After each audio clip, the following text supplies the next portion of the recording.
Hi. Okay, this is painting number 3 of my commission for my friends Andy and Kim, using the same 6 very bright colors to make a very bold statement in their living room.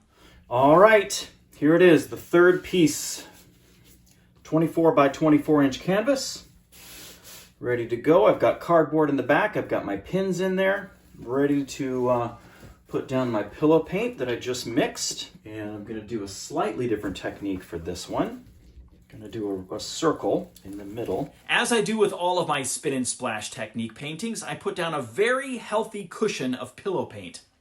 For this one, I wanted to follow the idea of painting number 1 that you can see in video number 12 here on my YouTube channel, but I wanted to pour the acrylics in a slightly different formation to see if the end game could be just as dramatic, but very different from that first painting.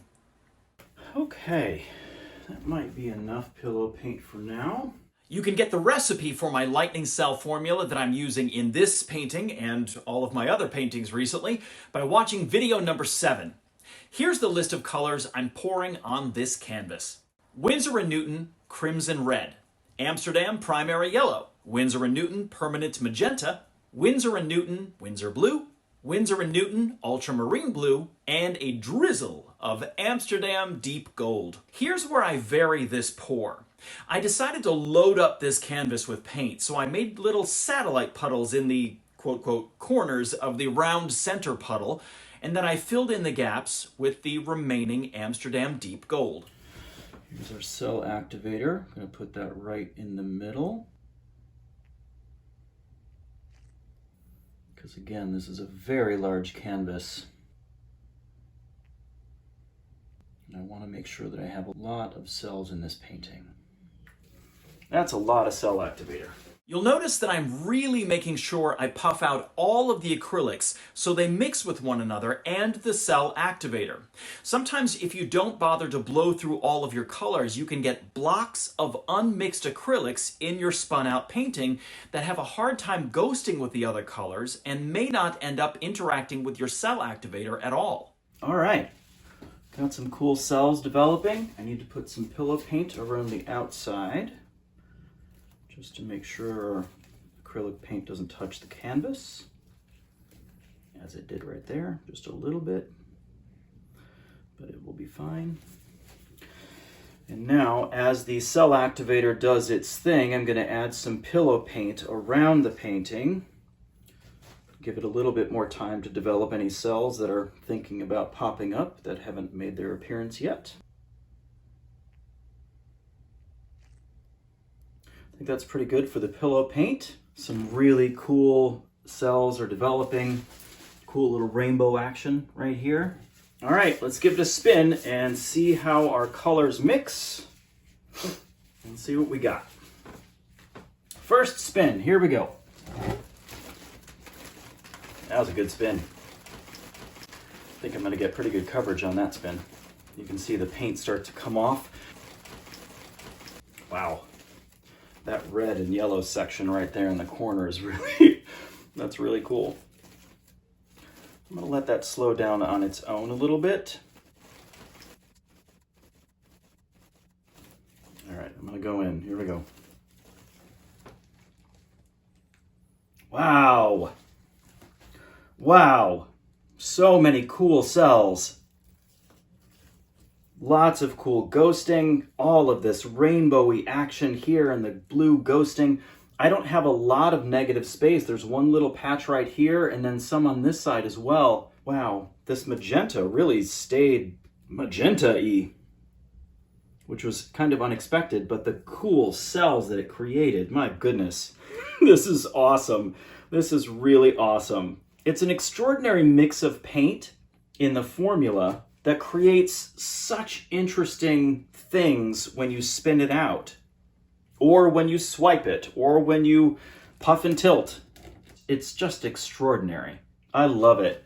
I really do. I'm not sure if I'm going to spin it again. This section is really unbelievably cool. Just this whole, the whole thing is really cool. I might give it a half spin just going the other direction. If I can get rid of some of that, great. If not, I'm totally fine with it, but let's just give it a little spin and see what happens. I don't know that that weak spin is actually going to do anything, but at least it will get a little bit more of that paint off. That first spin was really a very, very strong spin, so this one may not actually do all that much. I love this. Oh my goodness. All right, I'm going to stop it. Yeah, I'm not going to spin it again. Gosh, I just love what's happening in so many different sections of this painting. It is just gorgeous. This gold section right here that kind of turned out tan. It's interesting, when this gold actually dries, it gets very sparkly, especially in the sunshine. I didn't lose all that much negative space. I think there was one more small section that I did actually just get off the painting, but this I'm good with. On this side, I have no problems with that whatsoever, just because it's met with such beauty and delicate cell action. The cells in the center are really cool. Yeah, it's really interesting how you lay out the puddle. You can plan all you want, but once it starts to spin and mix together, it's completely out of your control. All right, before it starts to pull any more of the paint over the side, what I'm going to do is I'm going to scrape around the bottom edge, as I do with all of these large canvases. Because this paint is so heavy, it will continue to pull down the paint as it drips over the side. So if you scrape underneath it, it kind of stops that dripping from happening, and it leaves the cells in their current shape, which is, I think, just beautiful.